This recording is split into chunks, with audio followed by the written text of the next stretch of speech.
Merry Christmas, everybody, and my idea of a nice Christmas is going through off seasons in franchise mode, and this one was a very special one, as for the first time I allowed the subscribers to manage a team in the Seattle Supersonics who came into this lottery with 3 lottery picks, including the number 1 and 2 odds in the draft, and luckily enough ended up with the number 1 pick in the entire draft, in addition to picks 5 and 11, setting up for a very exciting first offseason for the new management here for the Seattle Supersonics, in a very exciting draft as well. The future could be starting to look bright. I asked for some voting here as to how the big board should look for the Seattle Supersonics up top with the top 6 consensus players, and y'all delivered with 18 votes. I appreciate all of that. It made it a lot of fun here in the off season. So getting things kicked off with the number 1 overall pick in the class, the Seattle Supersonics would take Oliver Thompson to start the franchise rebuild, and I think Oliver Thompson is an excellent selection. I would have taken him at number 1 myself as well. He really just has a game that you can't poke weaknesses into. He might not be maybe overwhelmingly good in any one area, but he's so good at everything. He might actually be the best shooter in this class, so you can call him overwhelmingly good at that. But he can dribble a bit, he can pass, he can score inside, he can score with the shot, he can defend. He's a very high IQ player. He is a really good athlete as well with great size. There's just not much not to like about Oliver Thompson. And with the Vancouver Blizzard being a team that Seattle is going to have to be beating in the future here in playoff series, he's also a really good defensive matchup for Ayrton Saramago. I think it's the perfect start to the franchise rebuild at number 1 overall. And some were, of course, Milos Novak fans, but the vote ended up being overwhelmingly in Oliver Thompson's favor. Now, something I also put up to a vote in the off-season voting poll was a trade to number 2, and that did get enough votes to pass, although the Boston Celtics, who had previously accepted the trade, all of a sudden were saying they wanted more for the trade. Not only would the Sonics have to add in 2 additional seconds, but they'd have to take on a $32.5 million salary. I tried to add in both of the seconds without adding the salary in this trade, and the Celtics were just adamant that they wanted to get off of salary if they were going to do this deal. Ultimately, I thought that made the deal different enough that I put it up to a revote in the live stream, and it was unanimous that the Celtics changing the terms at the last minute was enough to not do the trade, passing up on Milos Novak, the consensus number 2 player on the class, keeping those assets for now, and sticking and picking at numbers 5 and 11 overall in this class. Could be a missed opportunity, or you could turn it in to many great players.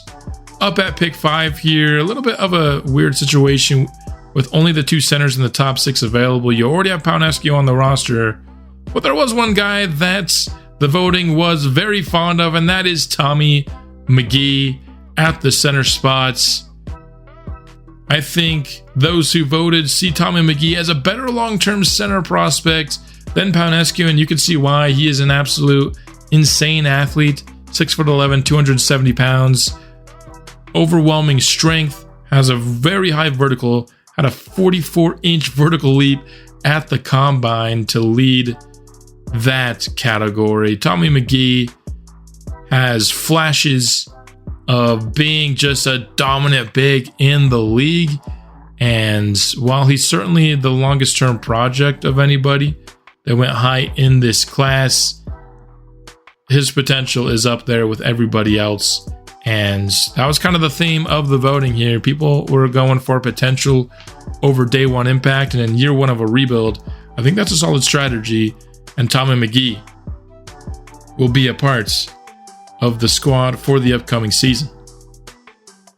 Up at number 11, the choice seemed fairly clear based off of what chat wanted, both in the voting form prior to the stream, as well as on the live stream itself. Bruce Mogbo had an intriguing blend of athleticism, potential, and perimeter defense.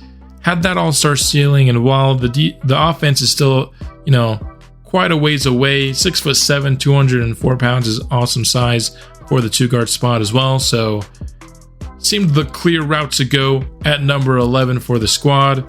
A power forward, a center, and a two-guard here with the 3 lottery picks.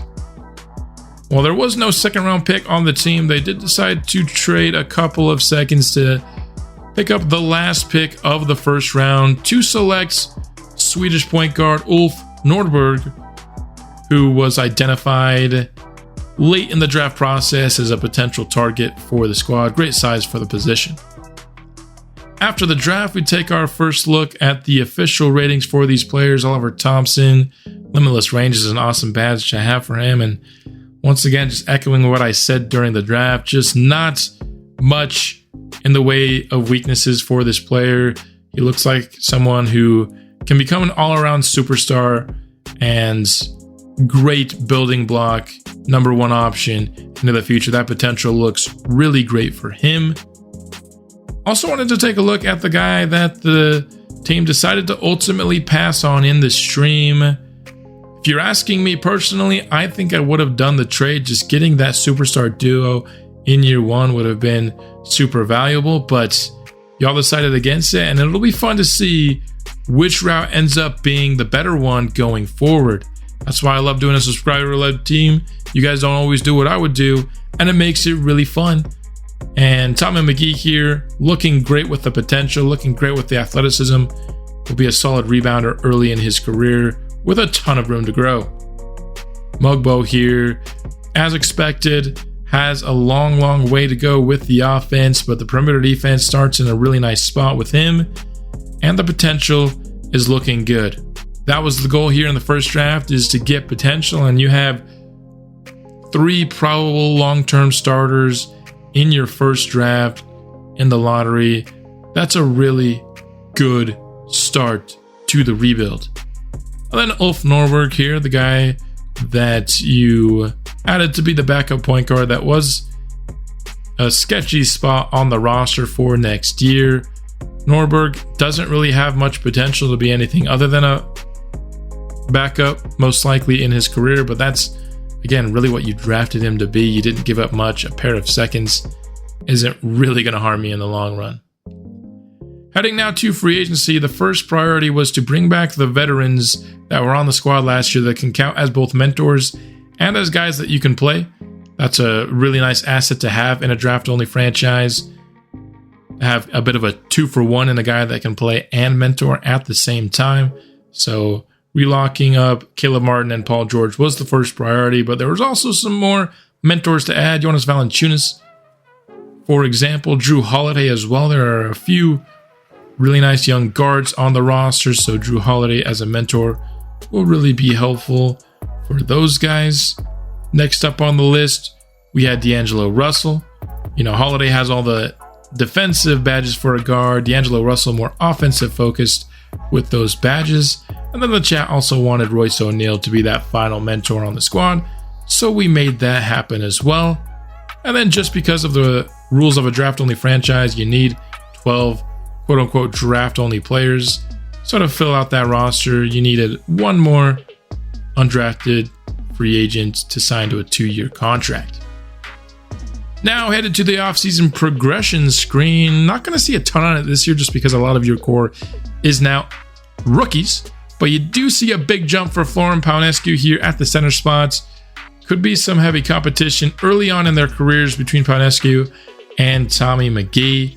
Up to 5 badges on him. Not all of them are defensive, but Silver Rebound Chaser is the only one that's silver. But a really nice season of upgrades for Florin. to help him be more of kind of a starting caliber center or a high-level backup, I imagine. It'll obviously be up to you guys to vote who you want to start in the center spot, but I imagine it'll be Tommy McGee and Paunescu behind him, but I think Paunescu will still get solid minutes. And he's a really good looking player, mid-80s potential it looks like for him. Longley also gets a solid upgrade up to an 80 overall. To end off this episode, we'll be updating the most important aspect of a prospect, and that is, of course, their drip. A lot of these were voted on by the chat in the live stream. And so if you haven't yet, check out the community tab and vote for how many minutes you want all these players to get. Vote for mentors, vote for playbooks, etc. That voting will be up for maybe another day or two as of the release of this episode. But that's all I've got here for the Seattle Supersonics off-season recap. The season will be starting soon. And I will see you then. Go Sonics, I guess, although, of course, I myself am a Blizzard fan. But I'm rooting for the Sonics as well, and I hope y'all are excited for the new season.